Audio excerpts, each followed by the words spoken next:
بسم اللہ الرحمن الرحیم۔ السلام علیکم۔ ایون ٹی وی کے ساتھ میں ہوں عدیل ممتاز۔ شامل کریں گے نیوز ہیڈ لائنز۔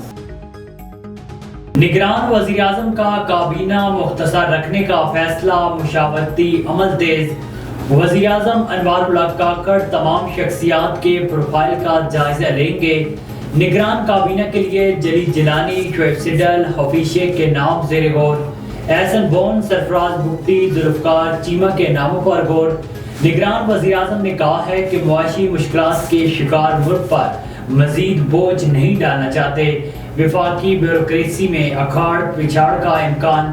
کابینہ ڈویژن نے سیکٹریز اور محکموں کے سربراہوں کی فہرست پیش کر دی۔ نگران وزیر اعظم کی زیر صدارت اجلاس، وزارتوں کے امور پر بریفنگ۔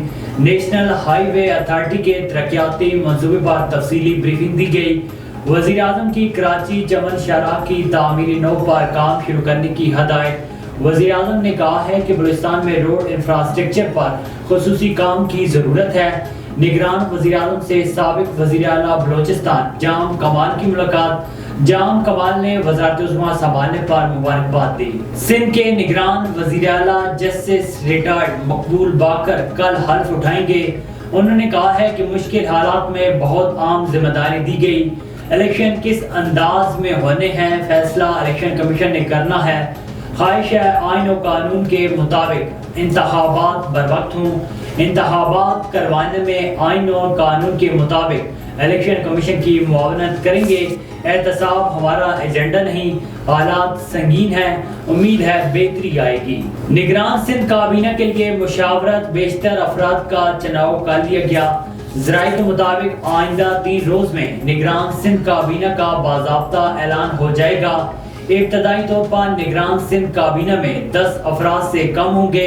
کابینہ میں ایماندار، خدمت کا جذبہ رکھنے والے افراد کو شامل کریں گے۔ ایم کیو ایم نگران صوبائی کابینہ میں 4 وزارتیں لینے کی خواہش مند۔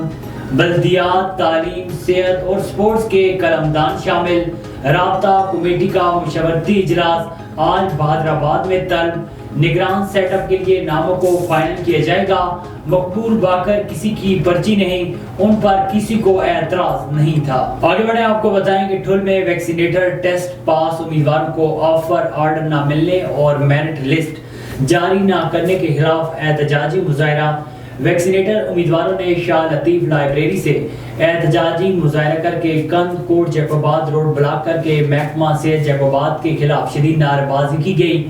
اس موقع پر مظاہرین کا کہنا تھا کہ ڈی ایچ او ہیلتھ جیکوباد ویکسینیٹرز کی میرٹ لسٹ شائع نہیں کر رہا اور نہ ہی ہمیں آفر آرڈر دیے جا رہے ہیں۔ شراب تیار کر کے فروخت کرنے والوں کے خلاف پولیس چوکی لال سنارا تھانہ عباس نگر کا جرائم پیشہ افراد کے خلاف ایکشن۔ انچارج چوکی نعیم اختر چودھری سب انسپکٹر کا اپنی ٹیم کے ہمراہ مختلف مقامات پر منشیات فروشوں کے خلاف کریک ڈاؤن۔ بدنام زمانہ اور سابقہ ریکارڈ یافتہ منشیات فروش گرفتار۔ ملزمان کے قبضے سے سینکڑوں لیٹر شراب برآمد۔ ملزمان کے خلاف مقدمات درج۔ جرائم پیشہ افراد ZTO کے تحت کسی رعایت کے مستحق نہیں۔ ایون ٹی وی کے نیوز اسٹوڈیو سے فی الوقت اتنا ہی۔ مزید خبروں اور اپڈیٹس کے لیے دیکھتے رہیے ایون ٹی وی۔ ایون ٹی وی، سب پہ نظر، اندر کی خبر۔